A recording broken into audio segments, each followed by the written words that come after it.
All right, good, good. It's nice and quiet up here. Yeah, there were guys on 298 that I didn't realize, and then I was looking somewhere else, but I heard them come up and ask if we wanted them to move. So they were cool. Oh, that was decent.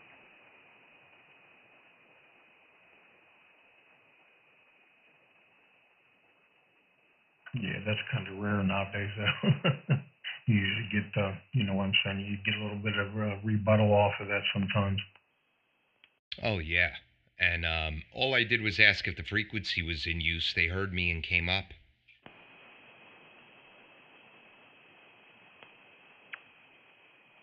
Yeah. Yeah, so we talked. We did get to talk to Mike yesterday. He picked up a couple of odds and ends. He picked up a venture key. He picked up a piece of feed line that a 95 foot of feed line, so he could take his LMR 400 and put it back on his 2 meter stuff, and he can run. So I guess he got some 213 or whatever it is to run out to his vertical, and little odds and ends. I really need to do that. I need supplies. I need like wire ties. I could use some butt connectors. You know, I wish I had something close as far as a handset. I really do miss Radio Shack though for that stuff. Radio Shack was great. It was really great. Um, the big new fad in Coax is this like European Italian flex stuff with these compression connectors. Have you seen it? No, I haven't. I've used compression connectors before. I don't like them. I got crimp-on connectors. I like those better than solder-on ones. Yeah, I got the crimp on too. I got that, that ratchet wrench to crimp them on. I like them. I've never had any problems with them. Yep, that's what I use too. But I forgot the name of the damn coax. Callum uses it from DX Commander. And you could bend this stuff. It's very waterproofed. And the connector it's not crimped. It uses like a rubber gasket around the base of the 259. Very interesting. Yeah, end connectors used to come that way. They got rubber that you when you put the screw in the back, it makes that rubber swell and bite down. Yeah, I don't really care for them because as the insulation contracts and expands, it gets loose and you can slide them right out sometimes. But what I'm using for jumpers is called RG400, and this is the semiconductor insulator is Teflon. You can take a blowtorch to this thing, and that Teflon won't melt. So you won't hurt the semiconductor no matter how you heat up the shield. And the shielding on this 400, it's a double braided shield. You got one braid over it, and then there's another braid right over the top of that, and it's super thin. If you had a number 2 Phillips screwdriver, take the thickness of that screwdriver. That's how thick this cable is. And I use those for all my jumpers now, and those are crimp-on connectors. It's expensive stuff to buy it by the foot, but it handles high wattage and high temperature, and it doesn't fray as easy. So, yeah, they sell them on eBay. I forgot the name of the guy. I think the seller is HV something or other. I can give it to you, but it's called RG400. Look it up. It's tough stuff. RG400, huh? It's expensive, you said, but theoretically it would be good for long runs also? Oh, yeah, you can use it. It's super thin, but it'll handle the wattage and with low loss. Yeah, look it up. As a matter of fact, right on YouTube, look up RG400.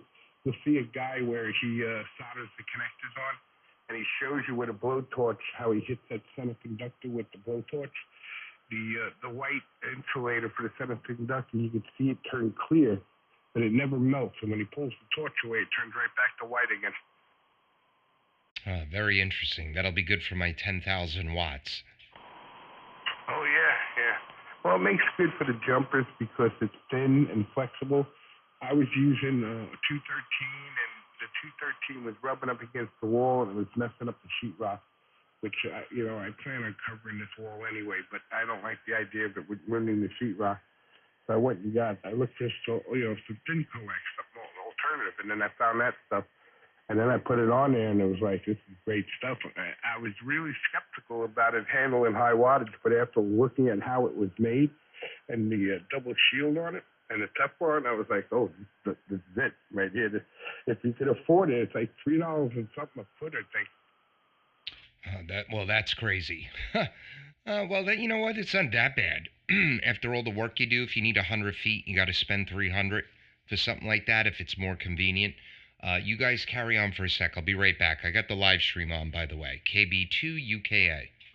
K1WI out to 10. W4 dealer. Yeah, they use the same coax, this RG400. When you look inside the Mercury III amp, those little coax wires in there, that's the same stuff, except for that stuff's a little thinner. They also use them when they wrap them around cores to make balance. Same stuff. It's just they got to be able to withstand heat. Yeah, I'm running at the LMR 400, and they did make it. They make two different types. Like Doug was saying, they got it in a flex. It's Easy Flex or something it's called. But that stuff, I didn't realize they had that, or I'd have bought it. But I got that stuff you need if you're going to make a turn with it, you need a tractor trailer truck to hook it to get it around. Oh yeah. I'm using LMR 400 and everything. I got this LMR 400. It's like 20 years old. It's a Times Microwave LMR 400. Direct burial. It's got that PVC outside, and you can bury it right in the ground. And I have it just laying on the ground. But this RG 400 is something. It's expensive. I mean, for a long run, it's definitely expensive. But you wouldn't see it, and it'd be kind of hidden because it's so thin, and it's also tan in color. So I guess running it down on the ground, I guess, I don't know. Although the outer insulator doesn't look as tough, it's transparent, but it doesn't cut easy either. It's like some of those plastic things you buy in the store and you can't get the package open.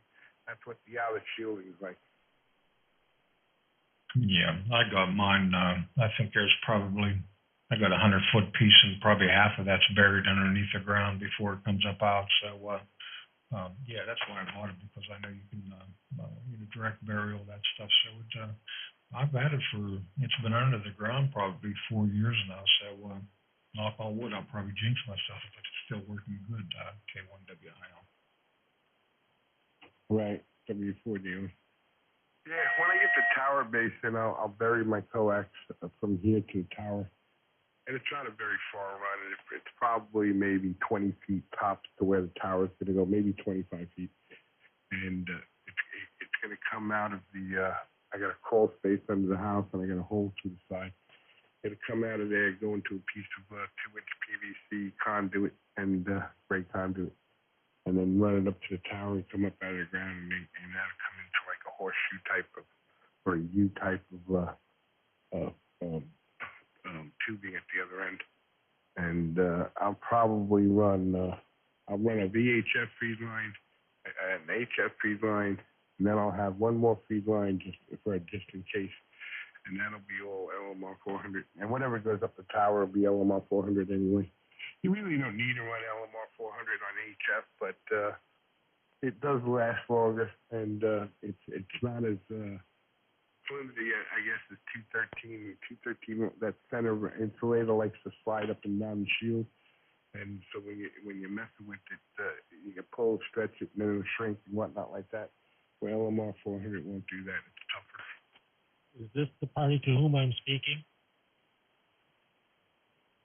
Did somebody double me? Is this the party to whom I'm speaking? What party is that? I don't know, any party that's a fun party. Yes, we're the fun party. Hey, hi. Ooh, she's bitter cold this morning, 22 degrees. Yes, it is cold outside. Hey, DJ Dominic say he's in that one group now. The party, Marty Party, I think he's called now. Mike. Hey, Don't make him come down after you there, Bill. I know. I just joking around. I had to get that off. yeah, I don't remember what he was talking about with the other group that he was listening to, but obviously he's been recording me. Your reputation precedes you. Yeah, you weren't there last night, were you? Yeah. No, when Marty was on last night. Yeah. I thought he was. I was. No, the DJ wasn't in there last night, was he? Yes, I was. Yeah, I thought he was in there. Yeah. Did you not see my post on Signal? Yeah, but you signed when Marty came on, didn't you? Before Marty came on. Maybe you were. I don't remember. Yeah, I guess you were. But anyway, yeah, it's a little interesting and disturbing at the same time. You had me thinking now, Dominic. Don't do that. I'm still thinking. I'm not sure. You must have been there. You remember Marty talking about me, right? Yes, sir. I don't know, DJ. Maybe we'll get invited to the Marty party sometime. Hey, Bill, I saved you that time, man. Oh, you threw me under the bus. No, I saved you that night. Remember that? I came in there and I saved you. Yeah, you did. I do remember that.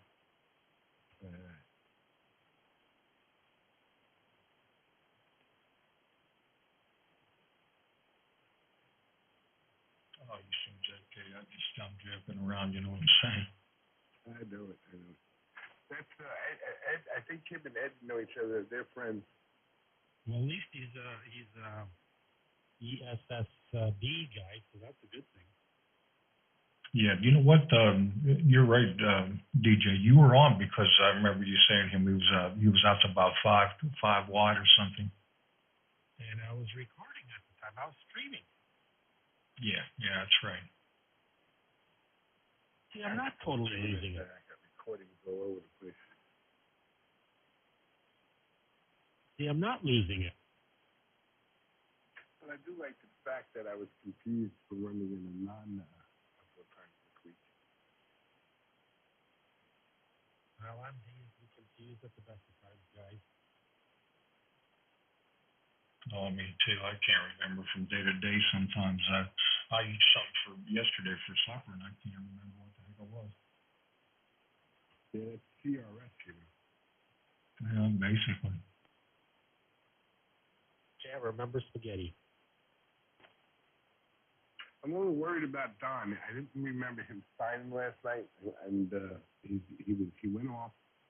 I think, I don't know, maybe Art heard him sign or something. I don't remember, but I remember him signing, and I haven't heard from him this morning. I think it wasn't too awful long. Maybe 15 minutes or so. I think after DJ signed, I think that was it for me. I only stayed a little bit longer. Well, I've been on for about an hour 47 minutes. I think is when I was streaming. I was on that whole time. Yeah. Oh, I think you were even screaming down on the other, down on 40 when you down there when everybody was down there. That's right. That's where I started. So we had a good number of people watching the stream, and a couple of my friends there too. So Morning, guys. I'm back. It's gonna be interesting when Brian figures out what he's gonna do for radio. I'm back. KB2UKA. W4 deal at 20 after. Kevin's about 16 miles from me. He's near Grand Bend. And Brian's in Sarnia, but Brian, he's the one without the radio right now. He's the one that's looking. Kevin has an FT1 or FT. Morning, Andy. Morning, Shane. Is what he got, and he was on there. Right. Scott never came in last night. I wonder if he was moving his shack over to the wall. Yeah, I bet you that's what he's doing. Last time I heard him on there, he said he might keep some down in the basement too. He might keep some stuff there and then move up into the loft. what he said last night. Yeah, Good morning, Dave. Good morning, everybody. I'm tuned up. Don't have my amp on. I'm surprised you're hearing me. 5'9" in New York, Dave. Good morning. Holy mackerel. Good morning, everybody. Yeah, Dave 5'9" in the PA.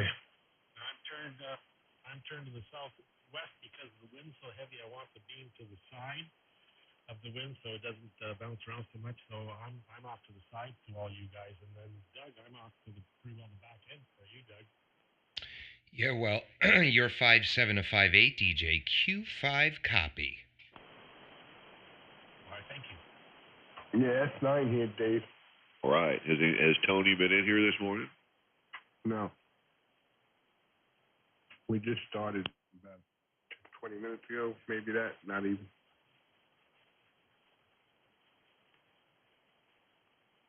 We got here so early, the QRMers are still in bed.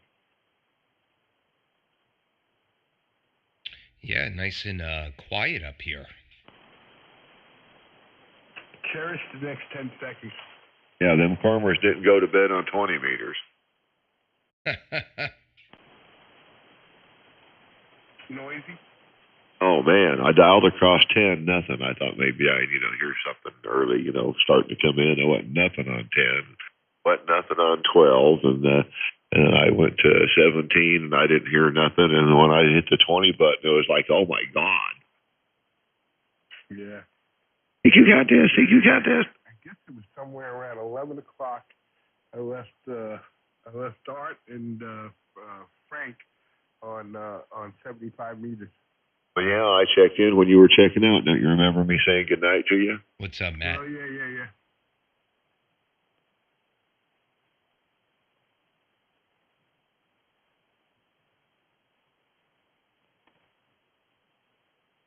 Yeah, I get around. I get to that point. If I don't drink a cup of coffee at 10 o'clock, I definitely start passing out by 11. I hate to go to bed early because, like this morning, I got up early again. I was up at 4 o'clock, like clockwork. And I like to stay up till at least 12, 12:30 and let me sleep in a little bit later. I was doing FT8 this morning, and nothing new. Seems like it's the same new people on here.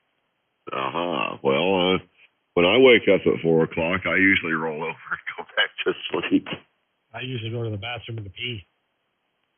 Yeah, sometimes, not every time. But I can't go back to sleep. I'll just sit there staring in the dark, and it's like I might as well get up. Oh, I can go back to sleep. No problem at all. I made it till 7 this morning. That's big for me. Yeah, I slept till 8. Sometimes you need that, boys.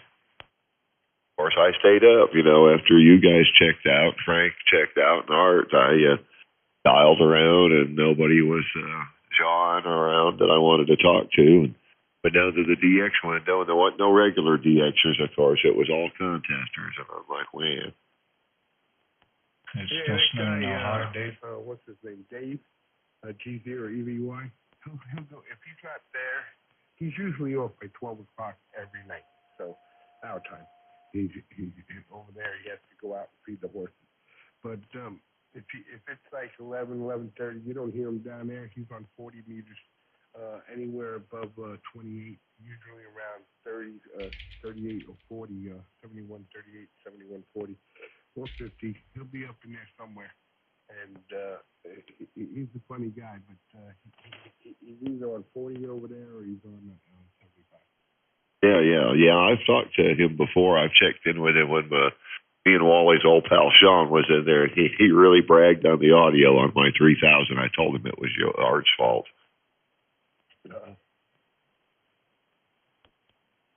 What do you want now, Dave? Computers. He doesn't own a computer. I don't even talk to him about computers. He despises QRZ. He's got some guy here in the States that manages the QRZ, and when you look him up on QRZ, he tells you not to QSL. You'd have to write him the good old-fashioned way. And he doesn't like EESDRv3 audio. Like Zach. I don't know if you ever talked to Zach BLO or BLU. He got into it with Dave the other night, and Dave turned around and said, "It's not your natural voice, it's distorted." And then BLO, he said, "This is not distorted." He said, "That's not the idiot." So they went back and forth for like an hour. Got to jump again. KB2UKA. Be right back. Okay, come on back, Doug. Yeah, Dave's funny. I've talked to him quite a bit, and then usually Tom is down there from Optimum with a gaggle of followers. Yeah, he's always down, and well, not always, but most of the time. And you're right, he's got company, and it's the same old guys too. Am I hearing slow scan?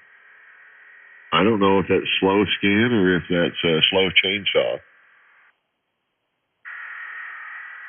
Yeah, it's some idiot. He does this every time we're up here. Yeah, it doesn't sound that slow. I don't know what it is. They use that. It's like encrypted communications that they use on Mars stations. Use it, and it's one of those guys which is coming down here. I guess and feels like he has the right to do that. Oh, well, you would think that a Mars guy would be held to higher standards than just a plain old ham. Apparently, he has deep-rooted psychological problems and maybe needs to seek treatment. Well, they are. They are held to higher standards. They're not under FCC when with their Mars call sign and Mars stations. They are not under the FCC jurisdiction. But they are under the jurisdiction of the Department of Defense and Homeland Security, which have a higher standard. And those guys are not supposed to come down here at all, but this guy is. And it's a shame because if they got caught, they'd be penalized pretty heavily for it. Definitely kicked off the Mars program. Yeah, and when he's not in a Mars allocated area and he's not doing Mars business, as in the ham ban, then he's in double indemnity. Wouldn't that be called double indemnity? You would think. And he'll never ID his profile or his Mars profile, which is create interference. But you guys are all coming over, and I'm going to step out back for a minute. He's only about an S7 here, and all you guys are coming in way over S9, W4DOF. All right, cool.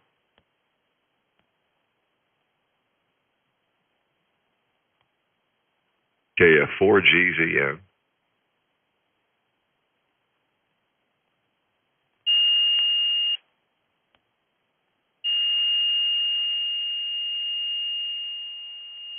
Wait, we lose everybody? I'm still here.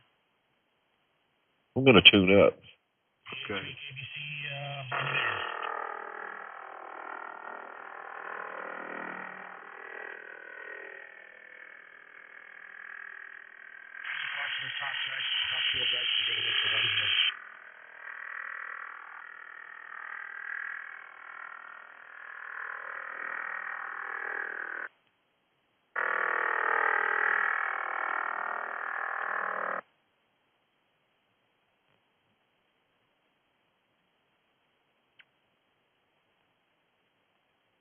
And bottom of the hour, good morning, and for QNT.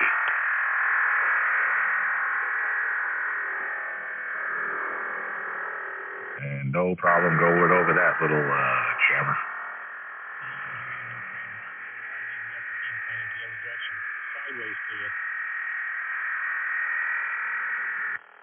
There we go. I did pretty good by eyeball. I was only transmitting into a 2-to-1 SWR. Hey, good morning, Dave. The slightest SWR here, so that seems to be working good. It just took me a little while to get the right numbers on the channel. I got that jotted down for this part of the band now. Yeah, you're 10 over with no preamps. Yep, you're 20 over. All right, yeah. Hey, good morning, DJ. Good morning, Dave. No problem, right? You guys are well over it, so not sure what his problem is or he's getting stronger. Or he might want to go take some medication, but all he's doing is heating up his station.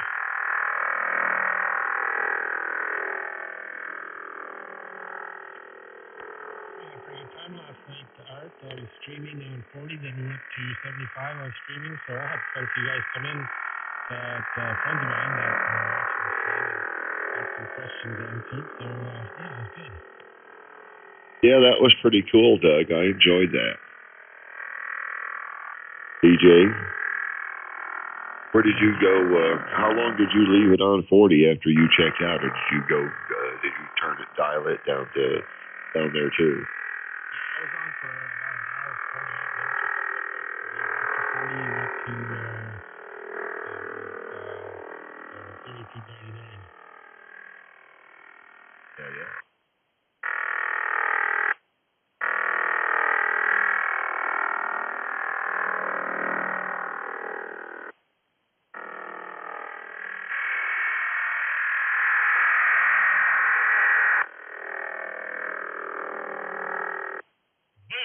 Isn't it unbelievable how these Mars operators are also jammers, right? It goes to show who really the jammers are on these ham bands. Boy, that's for sure, Art. It amazes me. Yeah, well, you guys are well over it, so he's just heating up his crap, that's all. Doublet power, baby. Oh yeah, I mean, we could play the move game and follow us around, but we just rather stay right here. I'll put a little bandpass filter over it. You guys have the extra wide audio anyway, so I capture all your audio just to the down frequency of it, so no problem at all.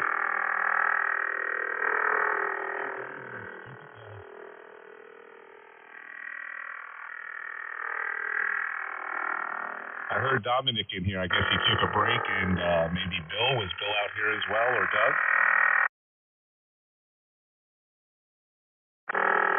Good morning. Hey, good morning. Yeah, I hear Doug. No problem.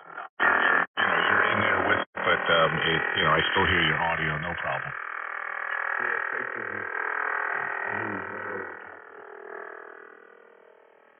That's exactly right. Boy, what a waste of power and good equipment. Yeah, but down below is open there for quite a bit, Of course, maybe it's junky equipment. He's trying to blow it up. Hey, you guys can continue talking. I'm gonna go and see what mode that is, and see if I can get a copy of it. Go ahead and talk though. It won't bother me. I didn't put it. I like to find the strongest signal, though. Let's see. It's exactly between 10 and 14 over here. What's the signal on you, Dominic? 5 over, anywhere from just below a 9 to 5 over. And he's getting a little stronger here. He's almost up to 10 over. 5 over, 10 over. Okay, so I have the strongest, but that's right. So let's see. It's definitely not close. It's not like the range of Dominic. It's definitely not with 130 miles. So.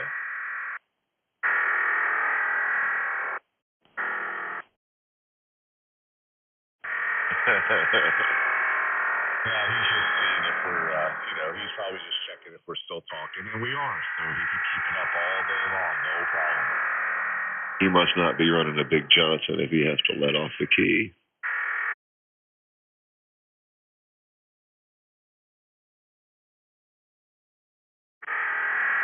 Really?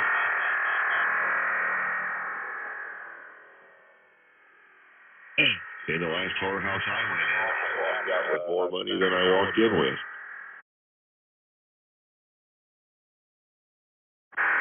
Oh, I was selling soap when I was 21 years old in Pahrump, Nevada, at the famous brothel. But when you come into town there, I think it's the Chicken Ranch or the Horse Ranch.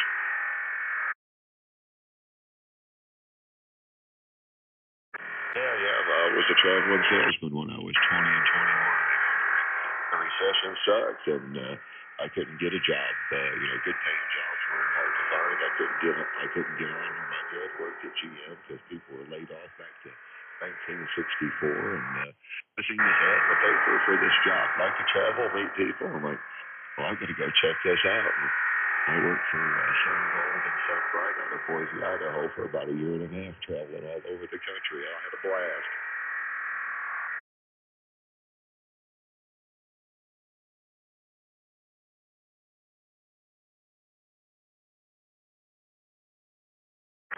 Oh yeah. Yeah, me and Mikey, we pulled into Pahrump, Nevada. We were staying in Las Vegas, and every morning at the meeting, the boss would say, okay, you three go in this vehicle and you work these 4 towns over here, and send the other vehicle this way, and somebody worked in town, blah blah blah. And so we go into Pahrump, and as soon as you pull in, you're coming down a little grade, and on the left there, surrounded by some big high wire fences, was a bunch of mobile homes all stuck together in a geometric pattern, and it was the famous brothel. Hell, we pulled in there and rang the buzzer. They buzz you through double security gates. You go in one, it latches, then they buzz you through the second one, and we walked in, and this older, hot-looking woman said, "Well, fellas, how can I help you?" And we told her what we were selling, and she was like, "Well, here, let me." She had all the girls parade through the living room in front of us, and then we started demoing our soap, and they were like, "Oh, can you take this stain out? Can you take that stain out?"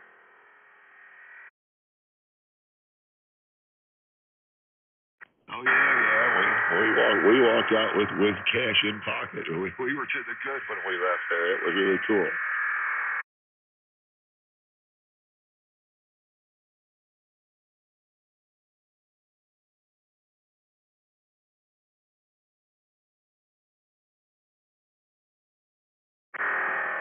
Yeah, you are 15 too.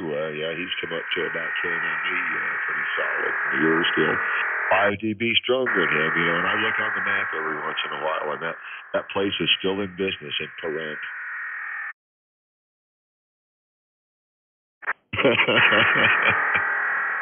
They bought stock years ago.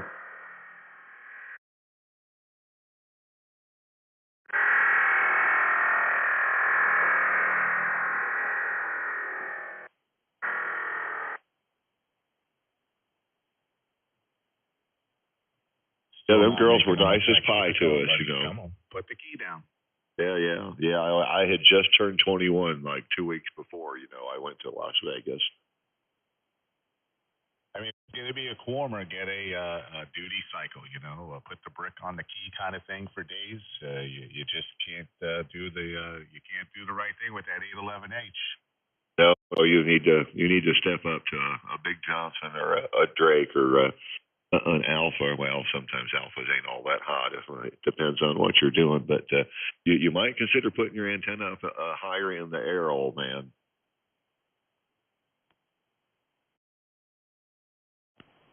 Oh, bummer. Don't understand about antennas. They think, right? They think their little weenie amplifier is going to do the job, but meanwhile, the wife won't let them put the antenna more than 12 feet above the fence line.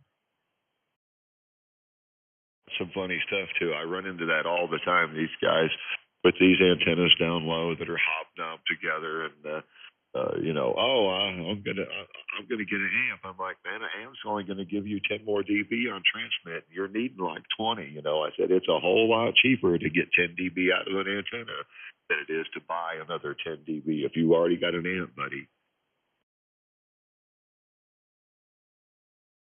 Oh yeah. Like me and Chester's one buddy, his antenna's up on the hill, but it's down low under the trees. And here he didn't solder his ladder line to the antenna. It's got about 10 breaks in it that's just twisted together. And wonder why he don't get out on 80 meters. I'm starting to lose you, Dave. The band's changing. Yeah, that's weird. Yeah, well, there's another theory that happens too is they buy these things that come in a box, and they're actually cantennas now, right? They have the cantennas, and you put in your oil and hook the coax up to it and get it up there about 35 feet on a pulley. And then they have the little lug nuts now, and you can just strap your 38-foot wire on each side of the can, and there you go. You're on the air.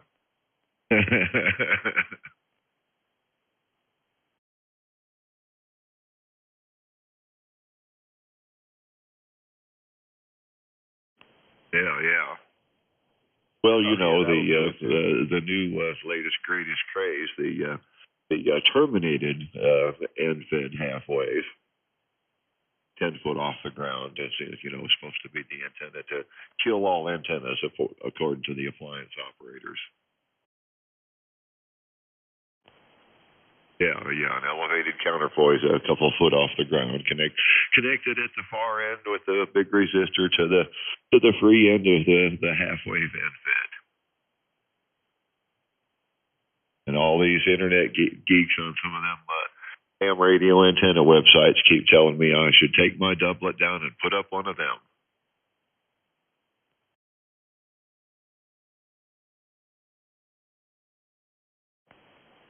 You know, and I keep inviting them goobs on the internet to come get on HF and we'll horse race, and they well, you know, well, yeah.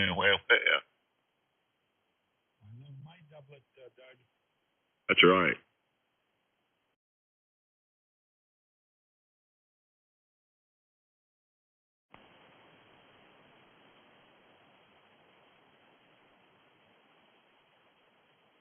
That's not an illegal antenna we can use in Canada.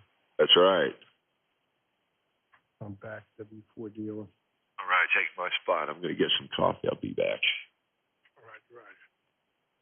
Well, Dom, you must did you call the guy up? He stopped. Maybe you had to talk with him. To see like this, as I started to figure out the mode, he stopped. Yeah. Well, Analysis.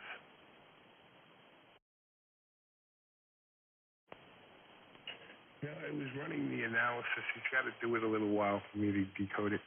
But I did capture a recording of it so I could play it over and over later on when I got better to do it and try to decode it.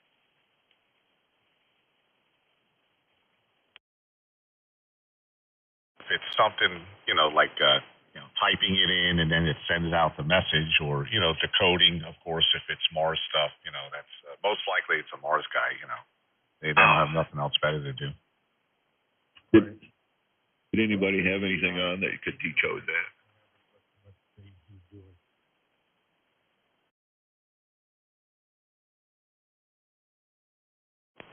Yeah, so I can record it later. Decode it later. Yeah. I wish I knew he's still there. I'd tell him he got walked over by a hillbilly from up a holler.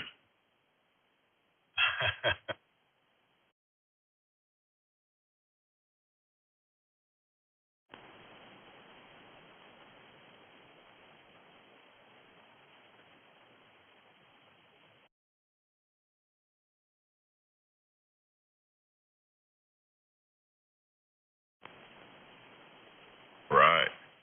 Oh yeah, there's so many techniques. Have you seen the one where they put the insulator between the two wires and then push in that, pretty decent quality UV resistant zip ties, and then round one come back through it and then zip it shut?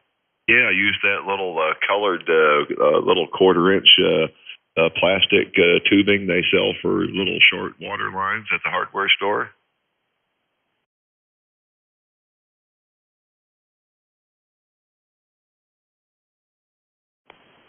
You know what else works real good is you take your plastic that you're going to use for your spreaders, and if you're using, well, even if you're not using bare wire, you take your propane torch, you heat your wire up, and you just push the plastic right over the hot wire.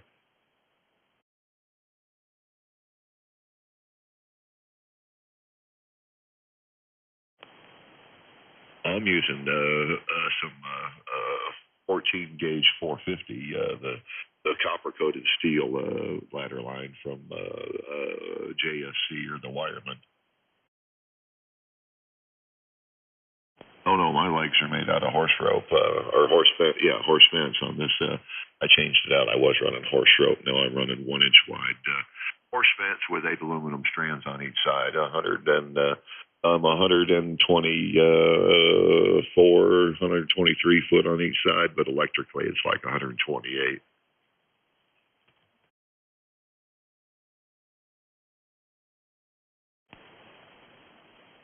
Oh yeah, 12 gauge flex weave, from the Wireman, and it's polypropylene or whatever kind of jacket they call it. It's very its pull strength is like 256 pounds, so it's good wire, and no mechanical connections, no solder points.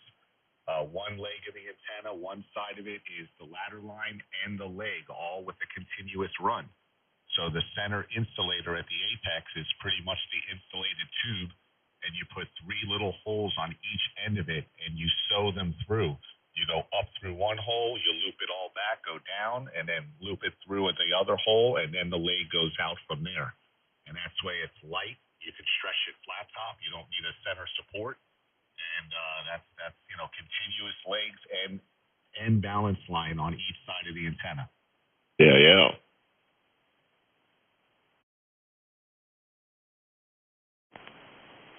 I'm using American Farm Works power wire, the 1-inch wide, 8 bare aluminum strands spaced evenly across the 1-inch space of webbing.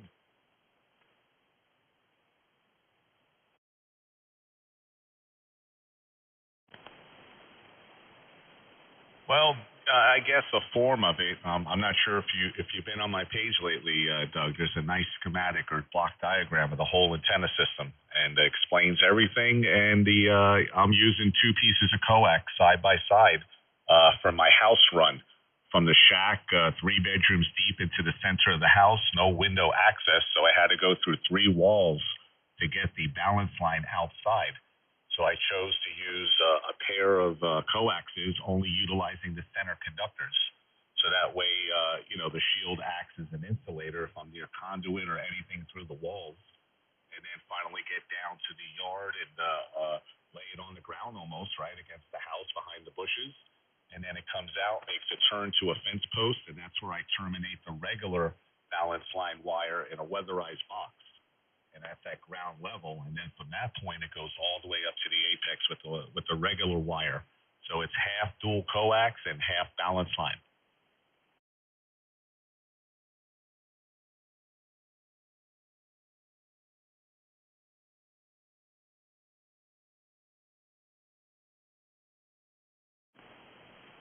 Yeah, it's actually terminated right behind the auto tuners. So the output antenna 1 on the Pallistar Auto is a good quality Amphenol double barrel, 259, and that's where I screw the Ballon Designs 1-to-1 directly behind, into the Ballon behind it. And then I have the style with the nuts and bolts on each side of the Ballon, and that's where I hook up the 2 lines there.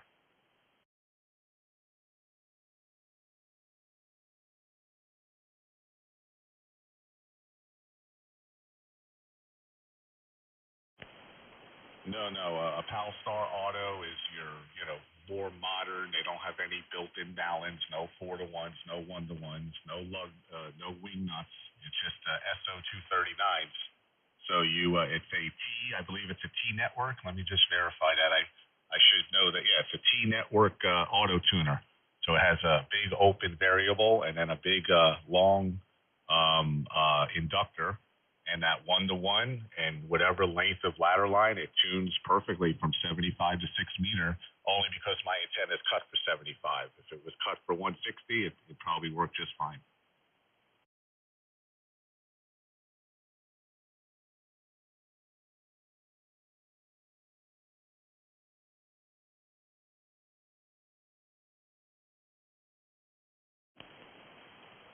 Okay, so what happens as far as a field, an RFI field, in the room, in the shack, is because of the 2 terminals, the wires terminating to the 1-to-1 in the shack, on 10 meters, if I'm running a little too much, once in a while I'll blink my monitor. My monitor will go off, and then I have to turn it back on if I'm doing FT8. And that's only because the Ballon is in the shack. I mean, optimally for me, if I would have taken the Ballon and put it on the wall in the room behind me where it's, the 3rd wall coming into my shack, if I would have mounted the Ballon there, which is only about 3 feet on the other side of on the desk, and then have a short stub of coax, it would probably take care of that problem.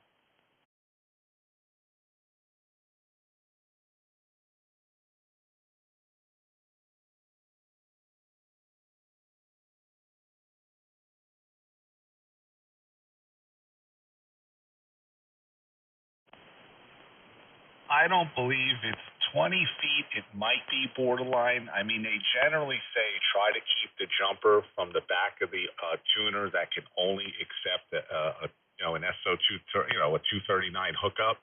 At least 4 to 7 feet, perhaps, maybe one of the longest lengths if you're going to get optimal performance from the ladder line. But I think 20 you can get away with. Now, here's the trick, though, Doug. and this is this is theory. A lot of guys throw this around. If you're going more than a 3 or 6 foot jumper, 1-to-1 seem to play just fine. And it depends on the tuner. Every tuner acts differently. Now, if it's like a 20 or longer foot run, which really it shouldn't be, maybe 18 to 20 feet, then you try a 4-to-1 outside. You put a 4-to-1 dual core outside with at least an 18 to 25 foot run of coax. Hey, Doug. Before I went direct, I used to run a smidge over a quarter wave of ladder line. So, about 68 foot of ladder line to the base of the tower.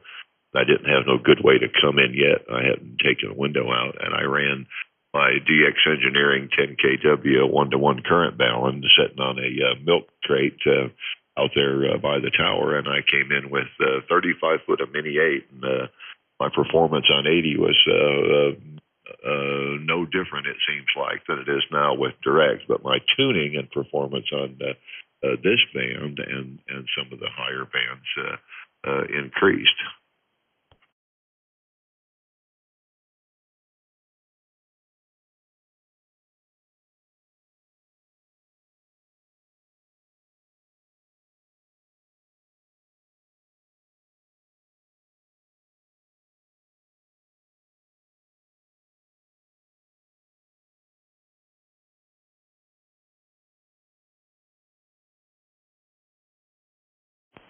Oh, that works great. And you could have 200 foot of coax. It wouldn't change nothing if you've got the tuner at the junction. That kind of eliminates it. The length of your jumper after the tuner don't make a hill of beans of difference. And like Art's doing with the parallel feed line, parallel coax to make your balance line. There's a lot of guys that go all the way with that, and it works really good.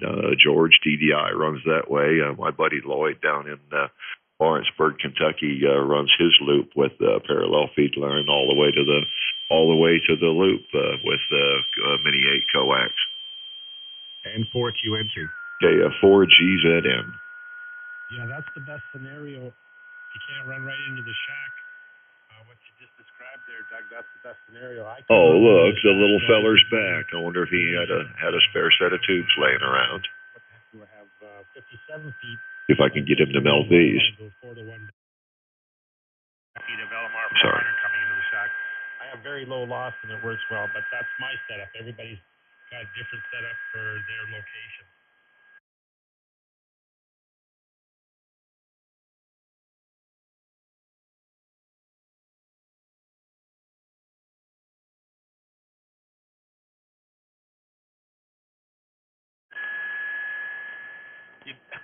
You double. I don't know who you're asking. What's that? You doubled with Dominic there.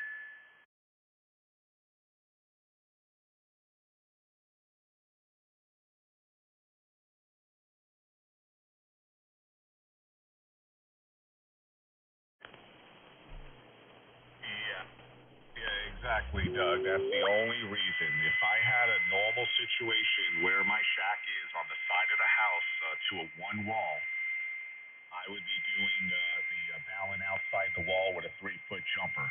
But what you described earlier is optimal. When you could put the auto tuner weatherized outside underneath the base of the antenna or whatever the distance is, if your ladder line is hooked up to an auto tuner or any kind of mechanical tuner that's remotely operated, that is optimal. It doesn't matter what the coax is on the other side of that going to your shack. There's no loss at all when you're running to an tuner that's hooked up at the base of the ladder line outside. That's the way to go. And Doug?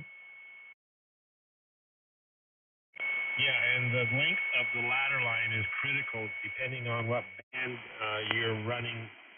The length of your doublet as well. So, like for 160, my ladder line length wasn't the correct length, and I had to shorten it. Seems like the guys that have the really long, like 210 feet or something like that, that seems to work quite well. But because mine was, I think I had 110, I couldn't get nothing to tune. And then one of the guys said, shorten to 60. Once I did that, everything was fine. So on true ladder lines, the tab at the top, it says read this first.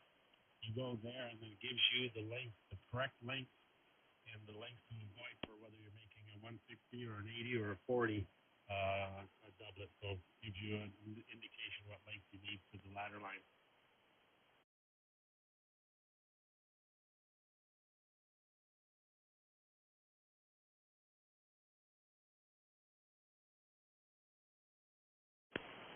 So is this if you move to a new location?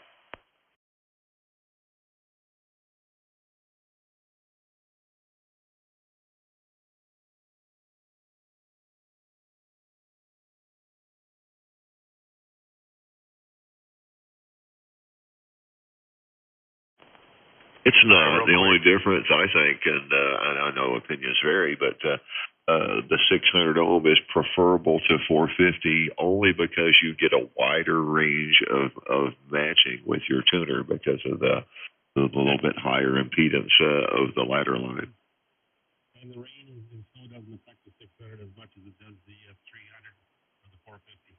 That's true, and it don't blow around in the wind. Chester's ladder, the homemade 600 ohm, and he's got 260 foot, and that stuff hardly ever moves in the wind. Yeah, one more opinion, Doug. Yeah, weather-related situations. Some have gone through it, some have not. But if you keep a poll of 450 guys versus 600 ohm guys, when ice starts occurring, weather, snow, wind, rain, whatever, it does vary SWRs with 450. I mean, some guys, listen, it might not ever happen, but 9 times out of 10, if we take a vote on that, 600 ohm is not affected by weather conditions. And then you have a simple antenna like a Carolina window treated with coax and forget about it. Yeah, but you're only 10 over.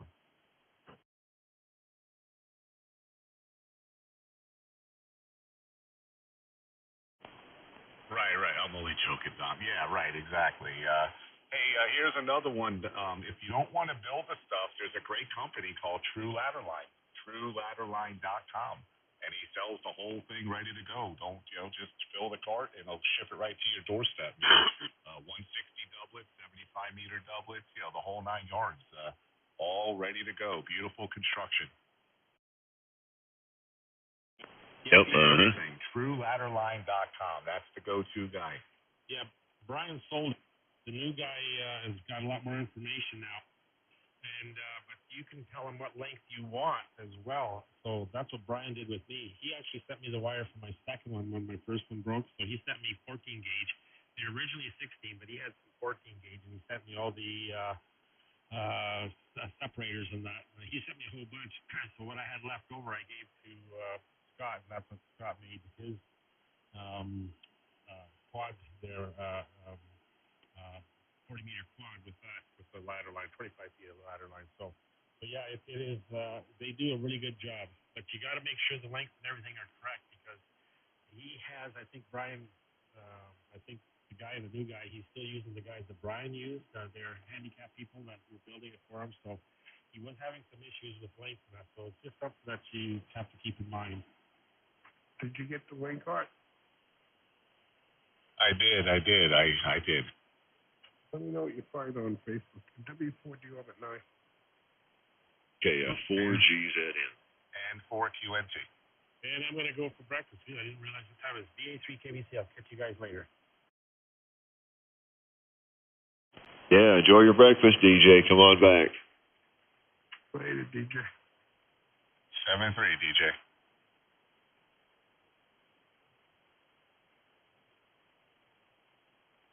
Now, hey, Dave, I wanted you to check something out. The TrueLadderline.com guy, the guy who took over years ago, he's also in partnership now. I don't know if you've seen this, but the ATU 4K outdoor balance tuning unit, unbelievable stuff, man. I just want you to at least take a peek at it if you're able to type on the guy's website.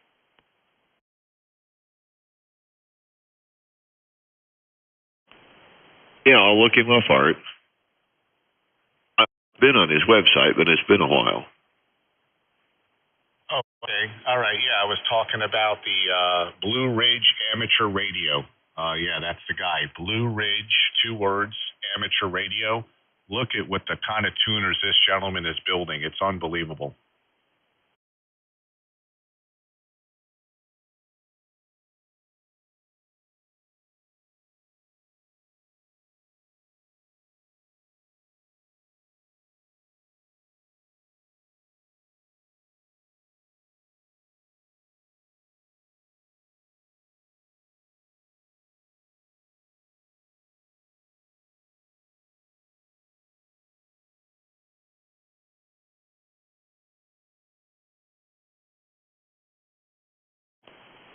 Oh my goodness.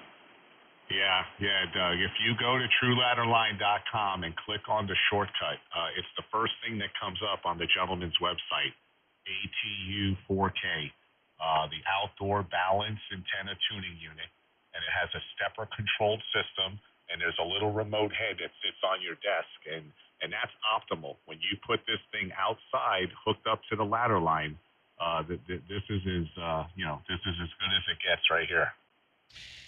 That's pretty good. In auto tuners, you won't find a better auto tuner. I'm looking at it right now. Yeah, I'm gonna pull it up. Okay. All right. Very good. How pricey are they, Dave? I don't know yet, but once you look at it, you won't worry about the money. I have a price for you. Let it rip. Currently, 1 share of Amazon.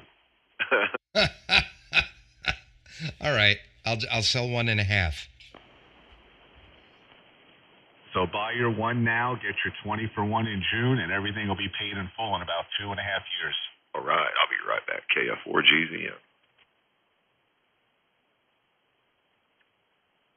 That's what I'm gonna do. Come on, guys, do it. You could buy everything you want in 2.5 years. And then for $650, you could get the indoor balanced. Yeah. So, if you don't want the weatherized stuff and all that, and it's so, sometimes it's simple really to get that stuff inside the house. I mean, it depends on your wall. How far is where's your wall in relation to the ladder line coming into the shack? And what some guys do, Doug, is they'll put the long bolts, what do you call it?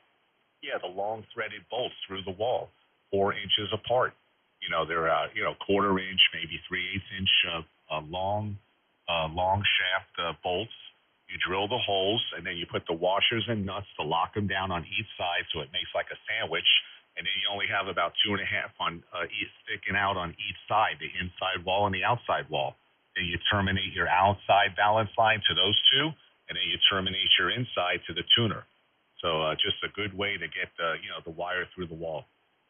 Oh yeah. Well, remember, I'm gonna be looking at what I need when I get the house. So something like that, or if I'm in the basement again, which I'd want to be, you get a room that has the basement window that is opposite the ladder line, and maybe you knock the window out and you replace it with plexiglass and drill right through that. Oh, exactly. Or what you do is you make a shelf and you put your auto tuner right there. You could put your right where it comes in on the other side in the basement, and then you can have your shack set up like opposite corner away from the entry of everything, and that'll alleviate a lot of stuff too. You don't have to worry about, because now you'll be at like a 30 or 40 foot distance, depending on the design of the basement, and then you can run that coax internal to your station, to your desk. And then the auto tuner will be right where it meets on the other side of that glass or window.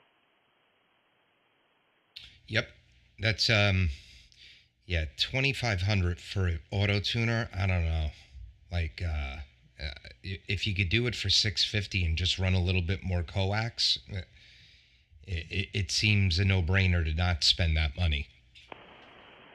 Right, instead of being weatherized. Right. Like you said, if it's optimal, and you don't have to run the ladder line like you had to, which is why you use the coax. If you don't have to run it very far through the house, and you can run it right in through the window, you put the tuner right there on the shelf. That's how I am, Doug. If you look at my QRZ, I come right through the basement window with about 2.5 foot of ladder line to the either one of my tuners. That's what Frank does too.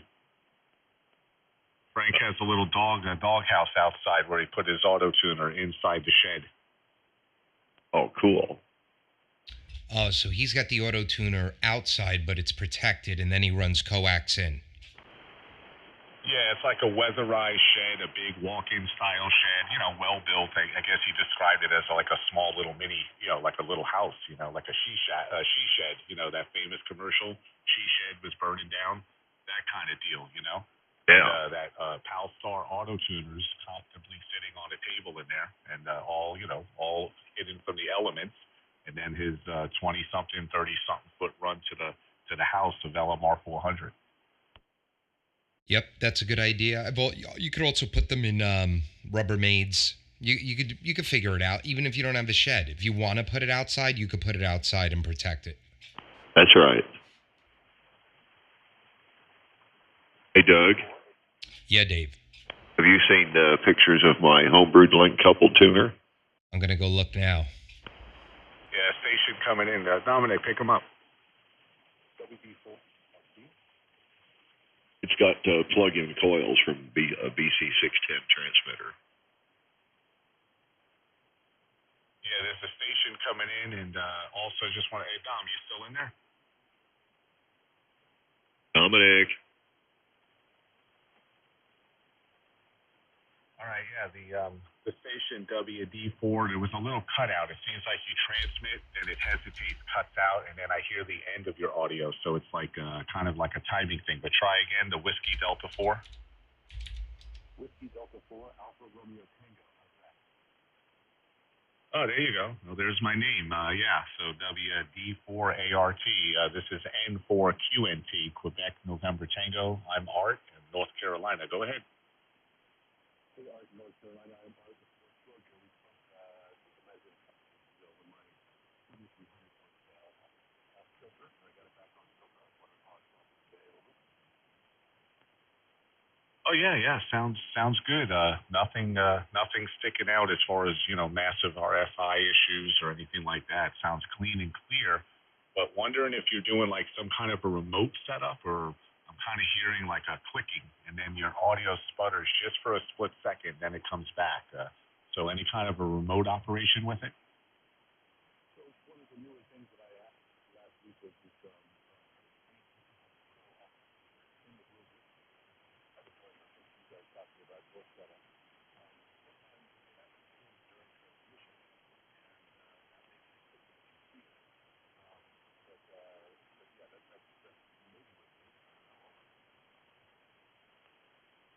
Yeah, I didn't hear it that time. You catch a little bit what I'm saying, right, Dave? Yeah, I heard it a couple times. And you sound great up here near Cleveland, Ohio from Dave, KF4 at GZN. Hey, Dave, check signal. Yeah, womp womp.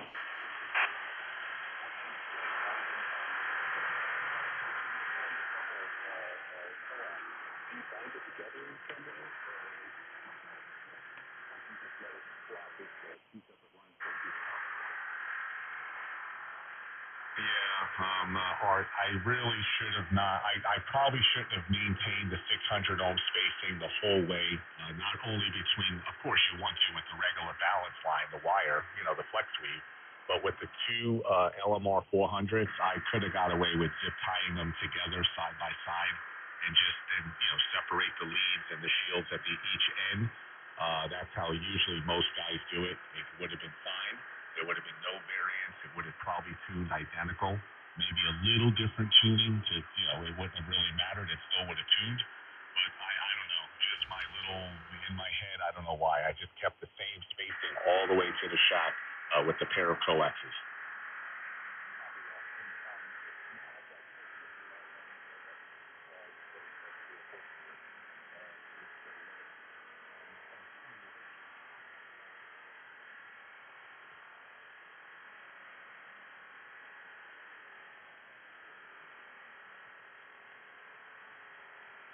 Well, no, the theory is still on the table, Art, and that's the thing.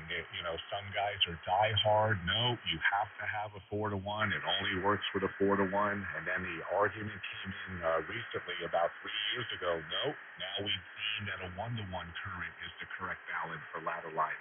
So this argument goes back and forth. There's a shortcut on my website about it, actually. So on the page, there's a thing that talks about this exact subject, and now even Palstar made the change. Palstar used to put 4-to-1 built-in balance in all their tuners. The older 4Ks, the older 5K, the giant Palstar tuners. Now the latest Palstar XR tuner, the 5K and smaller, if they have the built-in Dowler now they're using the one-to-one. So it's not specific, it's not mandatory. It really whatever works. So whatever's tunable, whatever you cut your doublet for say 160 or 75.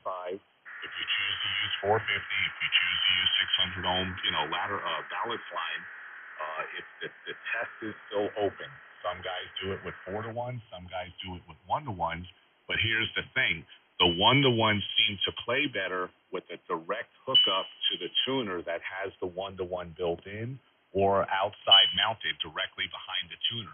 Double barrel connection. Or if you're going to do a short run of coax, some guys seem to do better with 18 feet, 21 feet, 16, whatever that length is of coax, to get it through the walls or get it to your shack, and then terminate to a 4-to-1 outside with a longer piece of coax run. So that's some of the theory, but it's still hit and miss, and it's test, as they say. There's no definitive way to say how you have to do it.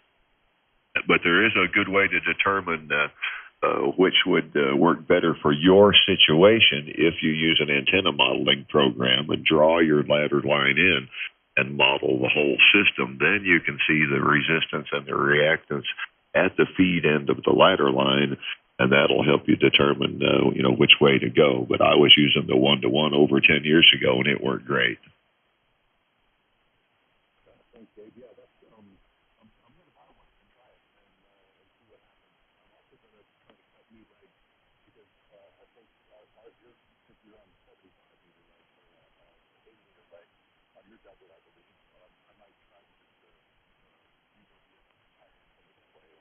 And I'm running 80-meter doublet also, flat topped at 60 foot.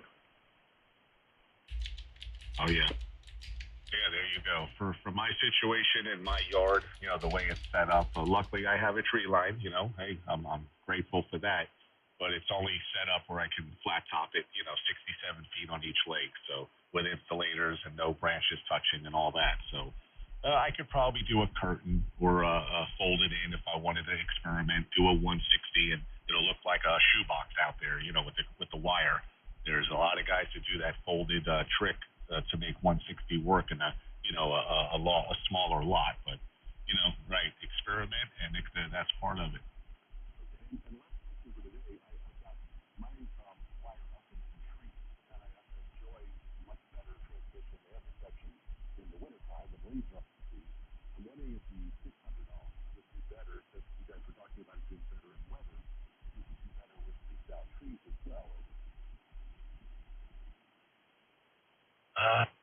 I don't think the field of transmission has a lot to do with that, how you're feeding the antenna coax-wise or ladder line-wise. I think it's just the legs themselves, right? The dipole, the legs of the antenna interacting or coupling with leaves or tree branches and such.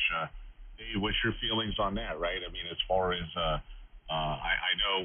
will admit, I know I get better situations occurring in winter, only maybe because of the weather pattern, of course, but when there's no leaves around, I don't know. What do you think of saturation? Is there something to that?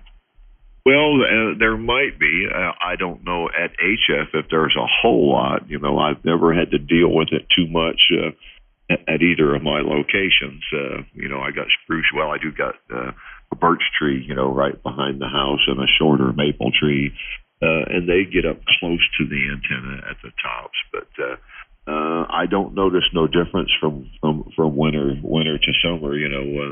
I always tell everybody, go all the way over the top of the tree with your support lines. You get it as high as you can, because heights might, no matter what. There you go. Hey, on this TrueLadderline.com, he's referring to all the doublets as just dipoles, correct? Yeah, a doublet's nothing more than a dipole fed with ladder line for all band operation. Wow, 160 through 10 meter, $150. Yeah. All right. Hey, nice to have you come in anytime. Please do. We got a little group out here. We just passed it around, but 7-3 from M4Q12. Yeah, cool.